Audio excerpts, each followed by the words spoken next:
أعوذ بالله من الشيطان الرجيم. بسم الله الرحمن الرحيم.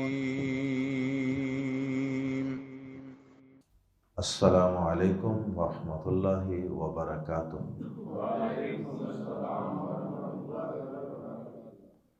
سورۃ الکہف آیت نمبر 79 سے 82۔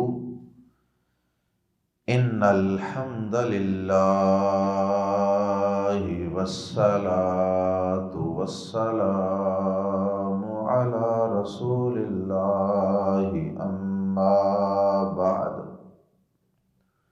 اعوذ باللہ السمیع العلیم من الشیطان الرجیم من ہمزہ ونفخہ ونفثہ۔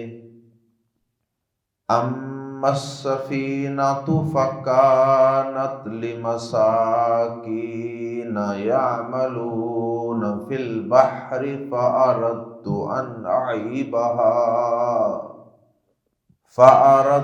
أن أعيبها وكان وراءهم ملك يأخذ كل سفينة غصبا وأما الغلام فكان أبواه مؤمنين فخشينا أن يرهقهما طغيانا وكفرا فأردنا أن يبدلهما ربهما خيرا منه زكاة وأقرب رحما وأما الجدار فكان لغلامين يتيمين في المدينة وكان تحته كنز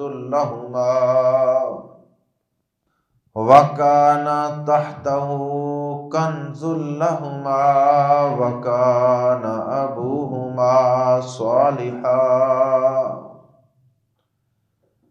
فأراد ربك أن يبلغا أشدهما ويستخرجا كنزهما رحمة من ربك وما فعلته عن أمري ذلك تأويل ما لم تستطع عليه صبرا۔ حضرت موسیٰ علیہ السلام اور حضرت خضر علیہ السلام کا قصہ چل رہا تھا، اور اس قصے کا آج آخری سبق ہے۔ اس قصے کی کچھ تفصیلات تو قرآن مجید نے بیان فرمائی ہیں، اور کچھ تفصیلات پیارے نبی صلی اللہ علیہ وسلم نے احادیث میں بھی بیان فرمائی۔ صحیح بخاری کے اندر ابی بن کعب رضی اللہ تعالی عنہ، جو قرآن مجید کے بہت بڑے قاری اور عالم نبی صلی اللہ علیہ وسلم کے دور میں مشہور تھے، وہ اس حدیث کو، اس لمبی حدیث کو جس میں یہ قصہ بیان ہوا ہے، اس کو روایت کرتے ہیں۔ تو جیسا کہ ہم نے اس قصے کے آغاز میں پڑھا تھا کہ یہ قصہ اور یہ واقعہ کیوں رونما ہوا، اس کی تفصیل پیارے نبی صلی اللہ علیہ وسلم نے بیان فرمائی۔ پیارے نبی صلی اللہ علیہ وسلم نے فرمایا کہ حضرت موسیٰ علیہ السلام بنی اسرائیل میں کھڑے ہو کر خطبہ دے رہے تھے۔ کسی نے سوال کر دیا کہ کیا اے موسیٰ، آپ سے بڑا بھی اس زمین پر کوئی عالم ہوگا؟ آپ ہمیں اللہ کے پیغام پہنچاتے ہیں، اتنی اچھی اچھی باتیں بتاتے ہیں، اور آپ پر اللہ کی طرف سے وحی آتی ہے، تو کیا آپ سے بڑا بھی کوئی عالم ہوگا؟ تو حضرت موسیٰ علیہ السلام نے اپنے علم کے مطابق یہ کہہ دیا کہ میرے سے بڑا تو اس زمین پہ کوئی عالم نہیں ہوگا، کیونکہ وہ سمجھتے تھے کہ میں اللہ کا پیغمبر ہوں تو سب سے زیادہ تو علم میرے پاس ہی اللہ کی طرف سے آتا ہے وحی کی صورت میں۔ بہرحال اپنے لحاظ سے تو انہوں نے بات درست کی، لیکن اللہ پاک کو اپنے قیامت تک آنے والے بندوں کی تربیت مقصود تھی، اور اللہ پاک اپنے بندوں کو عاجزی کا سبق دینا چاہتے تھے کہ آپ نے کبھی بھی اتنی بڑی بات منہ سے نہیں نکالی، یہ کہیں کہ اللہ بہتر جانتا ہے۔ اور اللہ پاک نے پھر حضرت موسیٰ علیہ السلام کو ایک سبق پڑھانے کے لیے کہا کہ میرا ایک بندہ خضر موجود ہے اور وہ کچھ چیزوں میں آپ سے زیادہ علم رکھتا ہے۔ تو اللہ رب العزت نے پھر یہ پورا اہتمام اور انتظام فرمایا حضرت موسیٰ علیہ السلام کی حضرت خضر علیہ السلام سے ملاقات کا، حضرت موسیٰ علیہ السلام کی خواہش پر۔ انہوں نے خواہش کا اظہار کیا کہ پھر یا اللہ میری اس بندے سے ملاقات ہو سکتی؟ پھر اللہ پاک نے کہا ٹھیک ہے ہو سکتی ہے، فلاں جگہ پہنچ جاؤ، یہ نشانی ہے، اور پھر وہ ساری تفصیلات ہم پڑھ چکے ہیں۔ پھر حضرت موسیٰ علیہ السلام نے حضرت خضر علیہ السلام کے ساتھ کچھ شرائط طے کی ان کی صحبت میں رہنے کے لیے اور ان کی شاگردی اختیار کرنے کے لیے، اور پھر وہ دونوں روانہ ہو گئے۔ اور اس سفر کے دوران ان کے ساتھ 3 بڑے واقعات پیش آئے جن کی تفصیلات تو ہم پہلے پڑھ چکے ہیں کہ حضرت خضر علیہ السلام نے پہلا کام کیا کیا، پھر دوسرا کیا کیا، اور تیسرا کیا کیا، اور تینوں موقعوں پہ حضرت موسیٰ علیہ السلام بولے بغیر نہیں رہ سکے، کیونکہ ان کے علم کے مطابق جتنا انہیں اللہ نے علم دیا تھا اس کے مطابق انہیں ان چیزوں کی اور ان واقعات کی اور حضرت خضر علیہ السلام کے کیے گئے کاموں کی صحیح اور پوری حقیقت کا علم نہیں تھا۔ اور پھر دوران سفر حضرت موسیٰ اور حضرت خضر علیہ السلام کشتی میں بھی سوار ہوئے تھے، اور اس دوران بھی اللہ پاک نے دونوں کو یہ سبق پڑھانے کے لیے ایک چڑیا کو بھیجا تھا، اور وہ چڑیا کشتی کے کنارے پر آ کر بیٹھی، اور پھر وہ اڑتے وقت اپنی چھوٹی سی چونچ کے ساتھ پانی کی ایک بوند لے کر وہاں سے اڑی۔ تو حضرت خضر علیہ السلام نے کہا کہ اے موسیٰ، یہ چڑیا اپنی چونچ کے ساتھ جتنا پانی لے کر اڑی ہے نا، میرا اور تیرا دونوں کا علم ملا لیا جائے نا، پھر بھی اللہ پاک کے علم کے مقابلے میں اس کی وہ حیثیت بھی نہیں ہے جو اس چڑیا کی چونچ میں لیے جانے والے پانی کی حیثیت اس سمندر کے پانی کے مقابلے میں۔ تو یہ بات بھی اس قصے سے معلوم ہوئی کہ انبیاء کرام اگرچہ عام انسانوں سے، سب انسانوں سے زیادہ علم اور معلومات رکھتے ہیں، کیونکہ ان پر وحی آتی ہے آسمان سے، اللہ پاک ڈائریکٹ ان کو پیغامات بھیجتے رہتے ہیں، معلومات دیتے رہتے ہیں، لیکن اس کے باوجود بھی انبیاء کرام بھی ساری چیزوں کا علم نہیں رکھتے، اس کے باوجود بھی انبیاء کرام کا علم انتہائی محدود ہے۔ یہ اس واقعے کا ایک بنیادی سبق ہے، اور بھی بہت سے اسباق ہیں۔ آج کے سبق میں ہم پڑھیں گے کہ کس طرح پھر حضرت خضر علیہ السلام نے حضرت موسیٰ علیہ السلام کو حسب وعدہ ان تینوں واقعات کی اصل حقیقت بیان فرمائی کہ میں نے یہ کام کیوں کیے تھے، اور اس کے ساتھ ہی ان کی آپس کی جو صحبت تھی اور آپس کا جو معاہدہ تھا اکٹھے رہنے کا اور کچھ سیکھنے سکھانے کا، وہ ختم ہو گیا اور مقصد بھی پورا ہو گیا تھا۔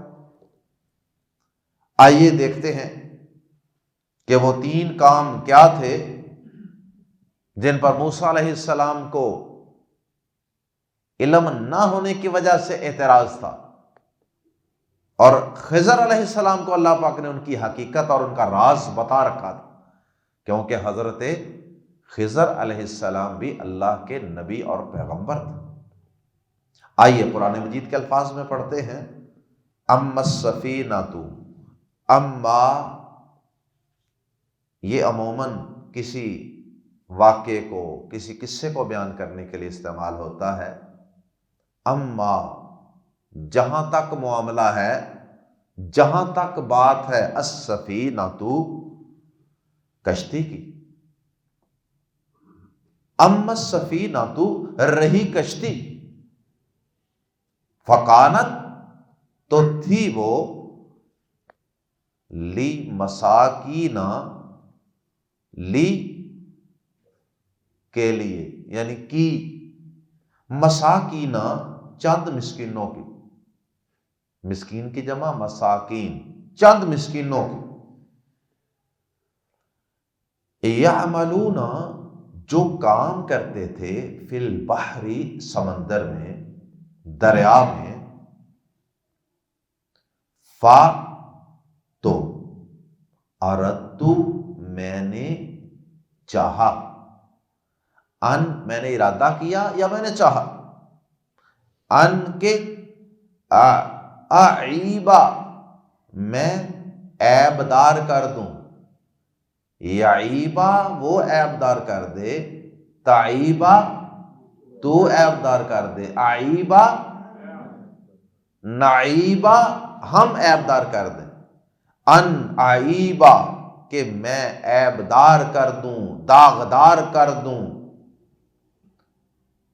وکانا اور تھا، وراء آگے، پرے،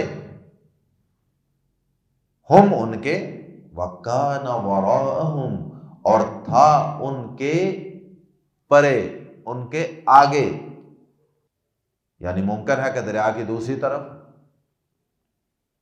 مالکن ایک بادشاہ، یاخذ جو لے لیتا تھا، کل سفینۃ ہر کشتی، غصبا غصباً غصب کرنا، یہ اردو زبان میں بھی استعمال ہوتا، غصب کر لینا کسی کی چیز، یعنی اس سے زبردستی چھین لینا، غصباً چھین کر، ان کے پرے، ان کے آگے ایک بادشاہ تھا جو ہر کشتی چھین کر لے لیتا تھا، قبضہ کر لیتا تھا۔ تو چونکہ بادشاہ ہر کشتی پر غاصبانہ قبضہ جما لیتا تھا، تو یہ چند مسکینوں کی کشتی تھی جو بیچارے کرائے پہ اس کشتی کو چلاتے تھے اور اس سے اپنا روزگار چلاتے تھے۔ اب وہ جو چند مسکین تھے، جو بھائی تھے یا جو آپس میں پارٹنر تھے، اگر ان کی یہ کشتی جس طرف ہم جا رہے تھے ادھر وہ بادشاہ کشتی ان سے چھین لیتا تو ان بیچاروں کا تو روزگار گیا۔ تو اس لیے میں نے اس کا ایک تختہ، ایک پھٹا نکال کر، حدیث میں وضاحت ہے کہ ایک پھٹا آپ نے نکالا تیشا مار کے، تو داغدار کر دیا۔ اور داغدار کرنے کا مقصد یہ تھا کہ بادشاہ اس کو سمجھے گا کہ یہ کشتی میرے کام کی نہیں ہے، نکمی کشتی ہے، ٹوٹی پھوٹی کشتی ہے، تو چھوڑو، دفع کرو۔ وہ اچھی اچھی کشتیاں ڈھونڈ کے تلاش کر کے ان پہ قبضہ جماتا ہوگا۔ اور صحیح بخاری کی حدیث میں یہ وضاحت بھی ہے کہ وہ کشتی والوں نے حضرت خضر علیہ السلام کو پہچان کر ان کو بغیر کرائے کی کشتی پر بٹھایا۔ اب انہوں نے نیکی کی ہے اور خضر علیہ السلام ان کی کشتی کو داغدار کر رہے ہیں۔ بظاہر تو یہ ایک عجیب کام ہی تھا، لیکن اللہ پاک نے خضر علیہ السلام کو چونکہ بتایا ہوا تھا، اس کے مطابق وہ کام کر رہے تھے۔ اور ضمناً اس واقعے سے، پہلے واقعے سے یہ بات بھی قرآن مجید کے الفاظ سے یہ معلوم ہوئی فَكَانَتْ لِمَسَاكِينَ، کہ یہ جو کشتی مسکینوں کی تھی، اب اللہ پاک کشتی کے مالکوں کو مسکین کہہ رہے ہیں. کشتیاں چل رہی ہیں دریا میں کرائے پہ، لیکن کیا کہہ رہے ہیں اللہ پاک؟ مسکین. تو ضمناً مسکین کی ڈیفینیشن اور تعریف کا بھی پتہ چلا کہ مسکین شخص جو ہے اس کے پاس اپنی سواری بھی ہو سکتی ہے، اس کے پاس اپنا کاروبار بھی ہو سکتا ہے، لیکن وہ کاروبار یا سواری یا اس کا اپنا مکان ہونا اس کے مسکین ہونے میں رکاوٹ نہیں ہے. جس طرح کہ ہمارے ہاں اکثر لوگوں کے ذہن میں یہ بات سوار ہوتی، جب کسی کو زکوٰۃ دینی ہو نا، کسی کی ہیلپ کرنی ہو، تو اس وقت یہ سوچ لیتے ہیں لو جی وہ کول تے کار بھی ہے اپنی، وہ بیچارے کو 2.5 لاکھ دی کار ہوندی ہے کھٹارا،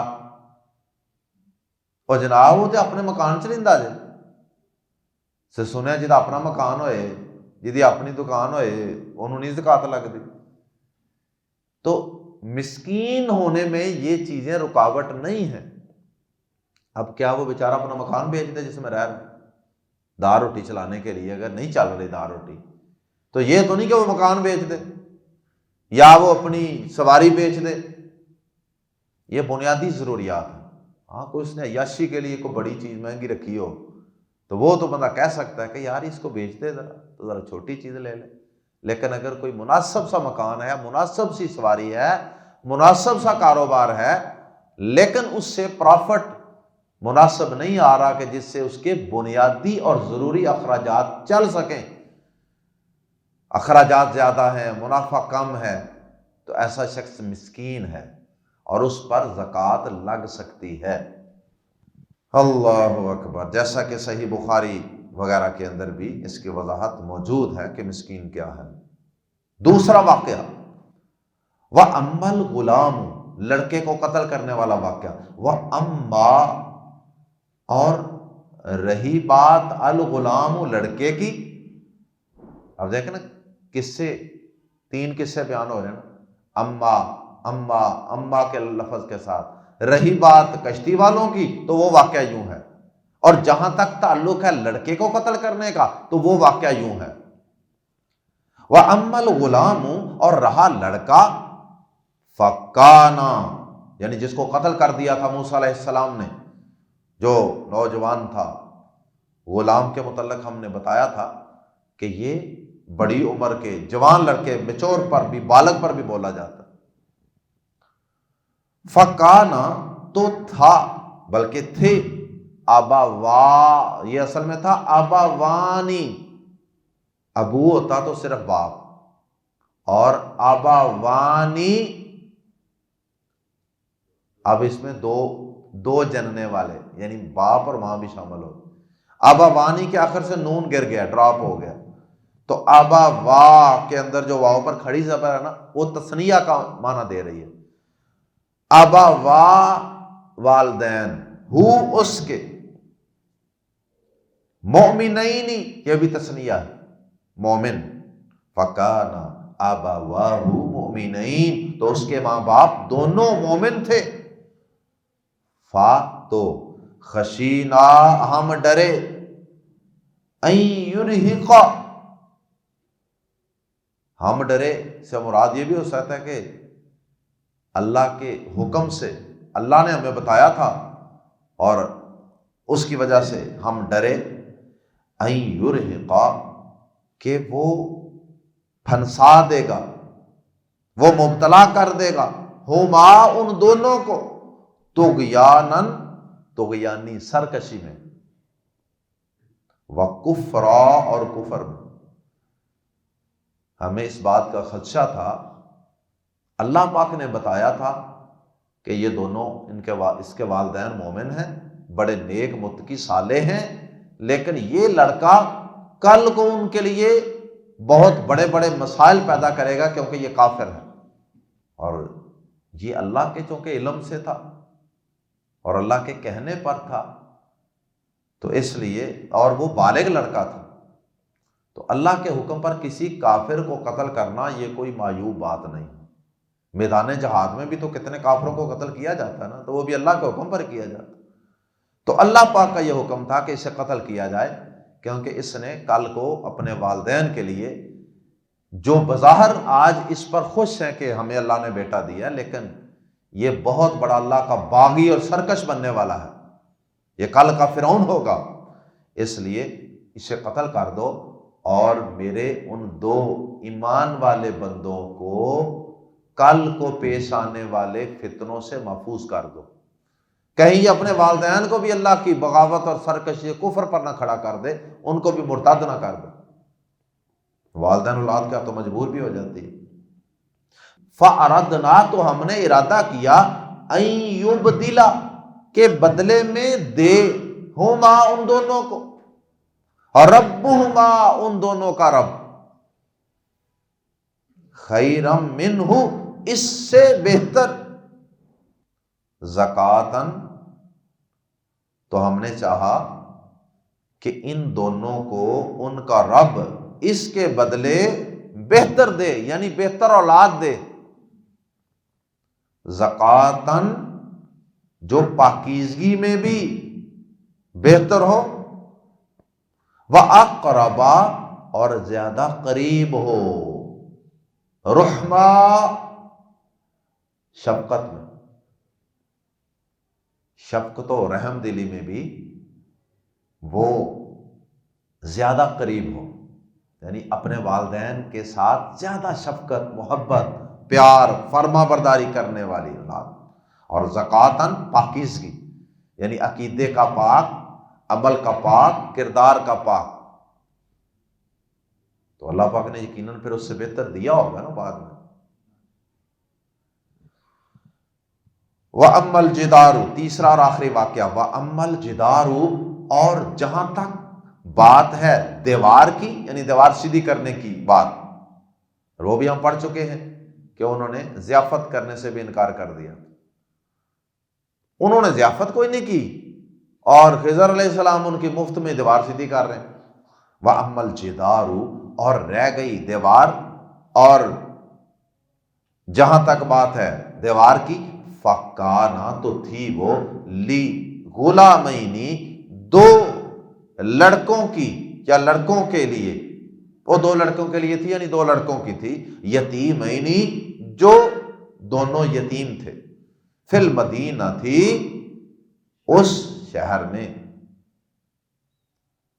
اب اللہ پاک نے اس کو بستی بھی کہا، اس جگہ کو، اور اس کو شہر بھی کہا، اس کا مطلب یہ ہے کہ قریہ کا لفظ شہر پر بھی بولا جاتا ہے، جیسا کہ قرآن مجید میں اور بھی اس کی مثالیں ہیں۔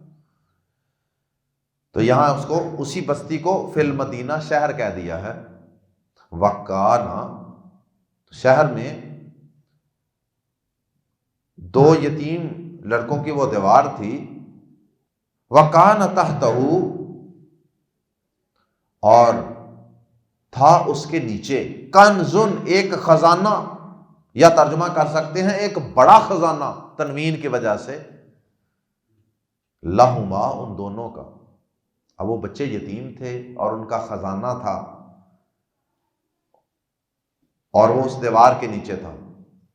وَكَانَ، پہلے وقتوں میں لوگ دباتے تھے نا نیچے خزانے۔ وَكَانَ، اور تھا، ابوہما، ان دونوں کا باپ، صالحا، نیک، اور ان دونوں کا باپ صالح اور نیک آدمی تھا۔ دیکھیے اللہ پاک اپنے نیک بندوں کی کیسے حفاظتیں کرتے ہیں۔ پچھلے واقعے میں والدین نیک تھے، اللہ پاک نے مستقبل میں آنے والے ایک بہت بڑے فتنے سے ان کو بچا لیا، اور اب یہاں والدین نیک ہیں تو اللہ پاک نے اس کا صلہ اولاد تک پہنچایا، کیونکہ والدین نیک تھے، اس لیے اللہ پاک نے ان والدین کی نیکی کے اثرات اولاد تک بھی پہنچائے۔ تو والدین کی نیکی کے اثرات اولاد تک پہنچتے ہیں۔ وَكَانَ أَبُوهُمَا صَالِحًا، اور تھا ان دونوں کا باپ صالح آدمی، نیک آدمی۔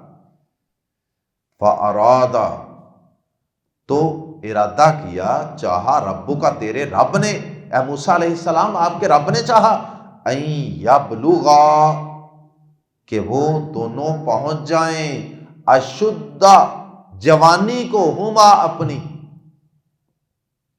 کہ وہ دونوں اپنی جوانی کو پہنچ جائیں، وَيَسْتَخْرِجَا، اور وہ دونوں نکال لیں، استخراج نکالنا، کنزا ہما اپنا خزانہ، جوانی کو پہنچنے سے پہلے ہی، بلوغت سے پہلے ہی اگر وہ دیوار گر جاتی تو لوگوں نے خزانہ نکال کو لینا تھا وہاں سے، اس لیے آپ کے رب نے چاہا کہ ان کے باپ کی نیکی کی وجہ سے ان یتیم بچوں کا بھی اللہ پاک نے لحاظ رکھا اور خیال رکھا، اس لیے دیوار کو دوبارہ سیدھا کر دیا تاکہ وہ خزانہ محفوظ ہو جائے۔ اور رحمتم من ربک، تیرے رب کی طرف سے رحمت کے لیے، یہ سارا کچھ، یہ تینوں واقعات جو ہیں یہ کیا ہیں؟ رحمتم من ربک، تیرے رب کی طرف سے رحمت کے لیے، یا تیرے رب کی رحمت کی وجہ سے یہ تینوں واقعات رونما ہوئے۔ تینوں میں تیرے رب کی رحمت کا تذکرہ ہے کہ اس نے کس طرح اپنے بندوں کی حفاظت فرمائی، کہیں مسکینوں کی فرمائی، اور کہیں یتیموں کی فرمائی، اور کہیں پہ نیک مومن والدین کی حفاظت فرمائی۔ وما، اور نہیں، فعلتو، میں نے کیا، یہ، وما فعلتہ، اور میں نے یہ نہیں کیا، عن امری، یہ تینوں واقعات میں سے ایک ایک واقعہ میں نے نہیں کیا، عن امری، اپنے حکم سے، اپنے آرڈر سے، اپنی چاہت سے، اپنی خواہش سے، اپنی مرضی سے۔ یہ جملہ بھی بتا رہا ہے کہ خضر علیہ السلام پیغمبر تھے، کیونکہ پیغمبر ہی یہ کہہ سکتا ہے نا کہ میں نے اللہ کے حکم سے کیا۔ کوئی بڑے سے بڑا بھی ولی ہو نا تو وہ کسی اپنے الہام کی وجہ سے، اپنے کسی خواب کی وجہ سے، وہ کسی بد سے بد انسان کو بھی قتل نہیں کر سکتا۔ اسلامی حکومت ہوگی تو کیا اس ولی کو، قاتل کو چھوڑ دیا جائے گا کہ وہ کہے جی مجھے الہام ہوا اس کو قتل کرنا؟ اسلامی حکومت ہوگی تو اس کو قتل کی سزا کے طور پر قصاص کا قانون نافذ کرتے ہوئے قتل کیا جائے کہ بھائی تو نے ناحق قتل کیا۔ تو اس کا مطلب ہے کہ وہ ولی نہیں تھے بلکہ پیغمبر تھے۔ ذالک تأویل، یہ ہے، تأویل کا معنی ہوتا ہے اصل حقیقت۔ بعض باتیں ہوتی ہیں وہ ظاہراً کچھ لگ رہی ہوتی ہیں لیکن ہم ان کی تعویل کرتے ہیں۔ بعض احادیث یا بعض آیات بھی عام پڑھنے والے بندے کو لگتا ہے کہ ان کا معنی یہ ہے، لیکن پھر وہاں اہل علم ان کی تعویل بھی کر دیتے ہیں دوسری آیات کے ساتھ ملا کر۔ تو تعویل کا معنی کہ اصل حقیقت کی طرف لے جانا، جو مراد ہے۔ ذالک تأویل، یہ ہے اصل حقیقت، ما لم، جو نہ، تستے، تو کر سکا، تو کر سکا، علیہ، جن پر، صبر، صبر، یہ ہے اصل حقیقت ان باتوں کی جن پر تو صبر نہ کر سکا۔ اور یہاں لفظ ہے تستے، اس سے پہلے یہی لفظ استعمال ہوا ہے تستتے، اسی قصے کے اندر تستتے، سین کے بعد تا بھی ہے، تا دو نقطوں والی۔ استطاعت کے اندر بھی تا آتی ہے نا، لیکن وہ تا یہاں سے حذف کر دی گئی ہے، اور عربی زبان کے اندر سے حرف حذف کر دینا یہ ایک عام معمول ہے۔ بہرحال کہیں تستتے اور کہیں تستے، تستے، یہ دونوں میں فرق بھی بعض اہل علم نے بیان کیے ہیں، لیکن بہرحال آپ یہ ذہن میں رکھیں کہ دونوں کے معنی میں کوئی فرق نہیں، اور یہ تخفیف کے لیے ہے، اس کو ہلکا کرنے کے لیے ہے لفظ کو۔ اللہ تعالی ہم سب کو قرآن مجید کے بیان کردہ قصوں اور واقعات سے نصیحت اور سبق حاصل کرنے کی توفیق عطا فرمائے۔ سبحانک اللہم و بحمدک، اشہد ان لا الہ الا انت، استغفرک و اتوب الیک۔